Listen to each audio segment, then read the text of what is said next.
I have an unpopular opinion to talk about today, and hear me out, but I think we should let the folks that voted 47 in deal with the consequences of their choices, and I don't think we should do anything.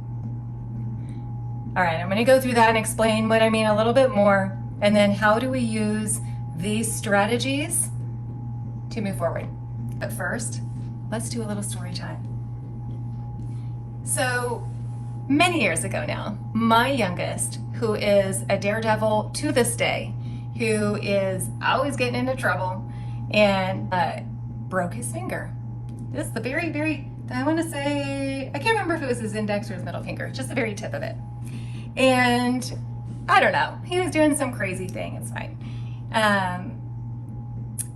So, like a good mother, I took him to the doctor just to make sure there wasn't anything special to be done. Actually, I think it was to make sure that he got an x-ray. It was broken. Regular standard of care for a broken finger, doctor said to buddy tape it. Now, knowing my kid the way that I do, I was not convinced that that was gonna actually be sufficient. I asked a lot of questions. After lengthy negotiation, we went with the buddy taping system. He had explicit instructions on what activities he could and could not do with this broken finger, even with them taped. And I allowed it, even though I wasn't quite convinced, with the caveat that if he did not follow these instructions, that I would take him to an orthopedist for a cast. Now, of course, that seems ridiculous. A cast for a little teeny tiny tuft fracture on the very tip of a finger. But I know my kid. And so I was leaving the option open. Well, sure enough, true to form, this kid was that evening and the next day, he was laying on his stomach on a skateboard and using his hands to propel himself. He was skateboarding, he was climbing trees, he was doing literally all the things that his doctor said not to do. So I keep my promises. And one of the guiding principles of our parenting strategy has always been our hard line on just about everything is health and safety.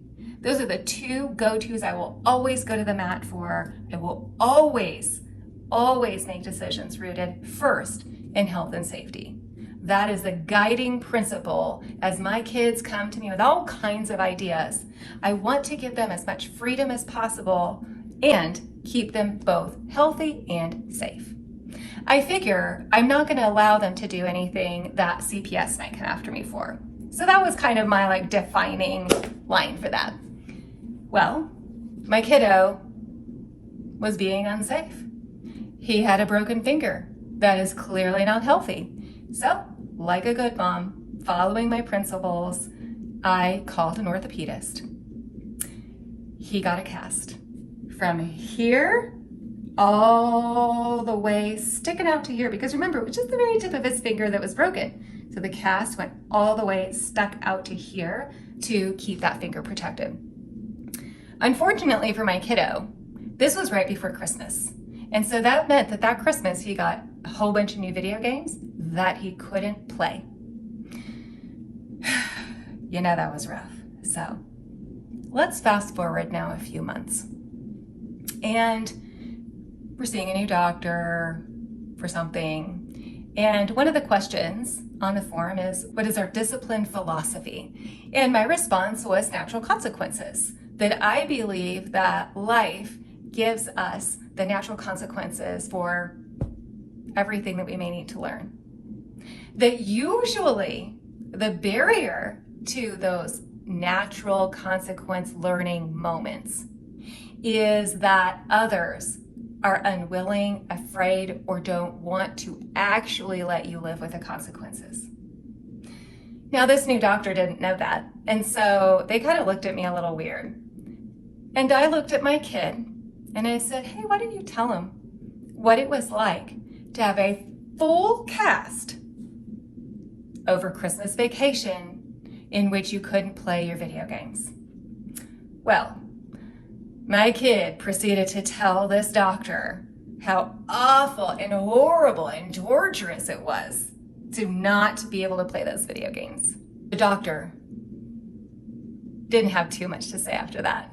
And I've never been asked that again, because I will. My kid knows it, this doctor knows it. I will let you have your consequences. I'm gonna let you be as free as possible, but I will also let those consequences happen. So, how does this apply to our current situation? Here is what I'm gonna put forth, and we can hash this out in the comments section. I propose we allow those who voted him in to live with the consequences of their choices. And that sucks. People are going to be hurt by that. Some may die. That is a terrifying idea.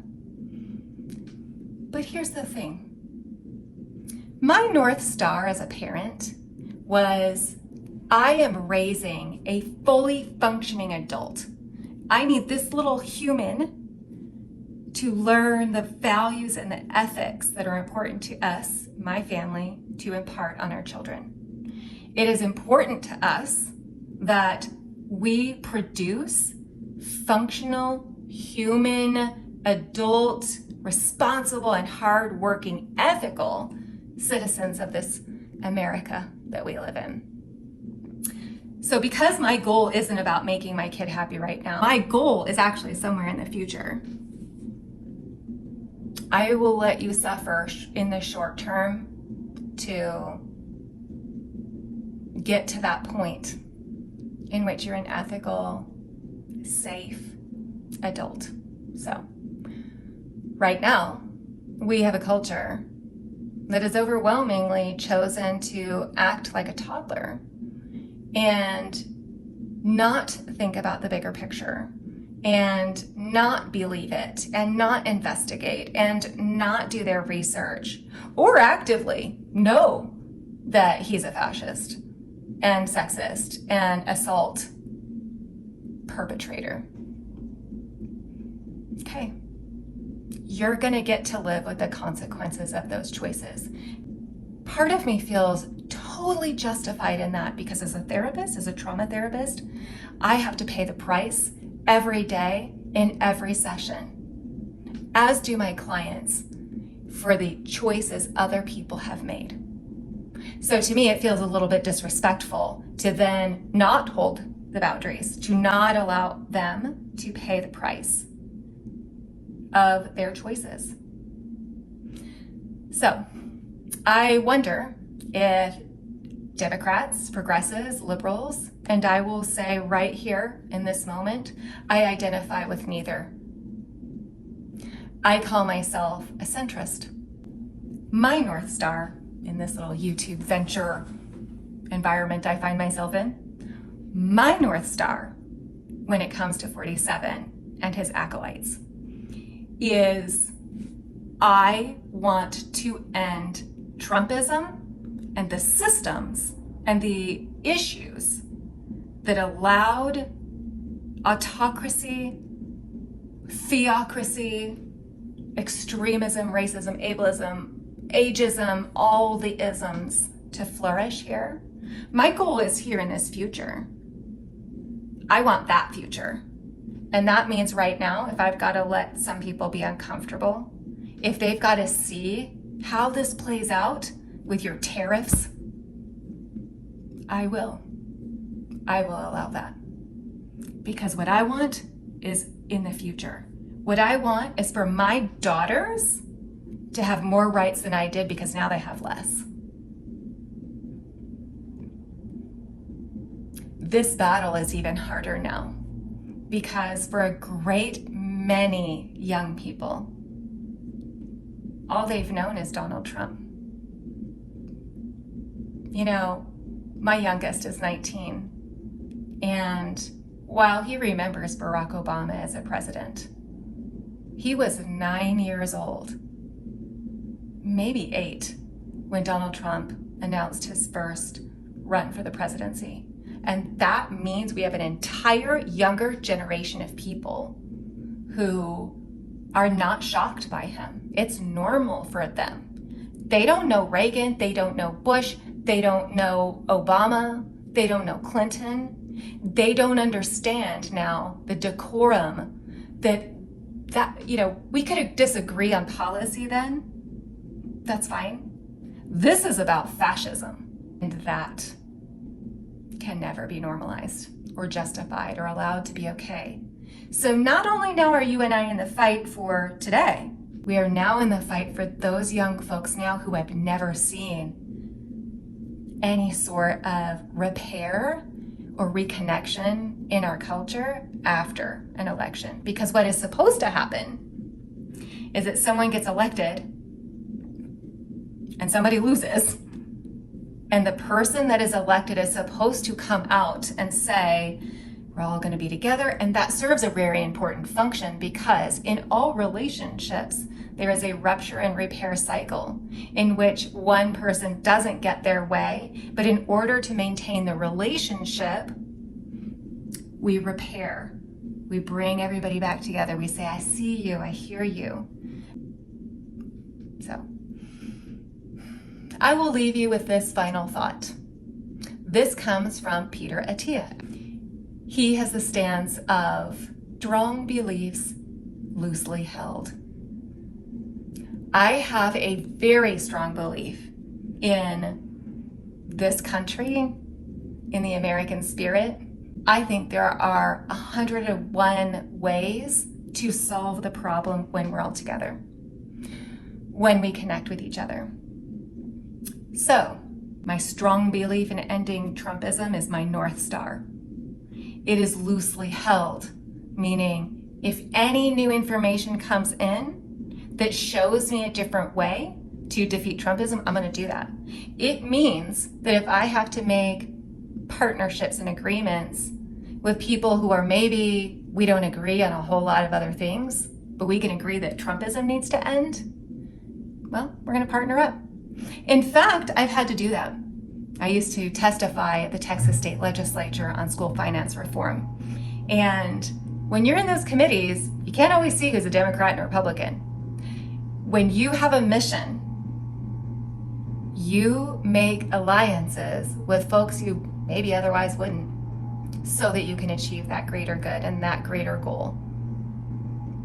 And that is what I ask you to do now. If there's somebody you don't normally get along with who has the same shared value of being anti-fascist, then I'm going to partner with them, and I hope that you do too. We're going to get through it. We're going to work through our feelings. We're going to do what we need to do to get through today. And then every time that we can see racism, every time we hear your body, my choice, we can look it dead in the eye and call it out for what it is. We can address the behavior and then figure out why. What makes somebody act that way?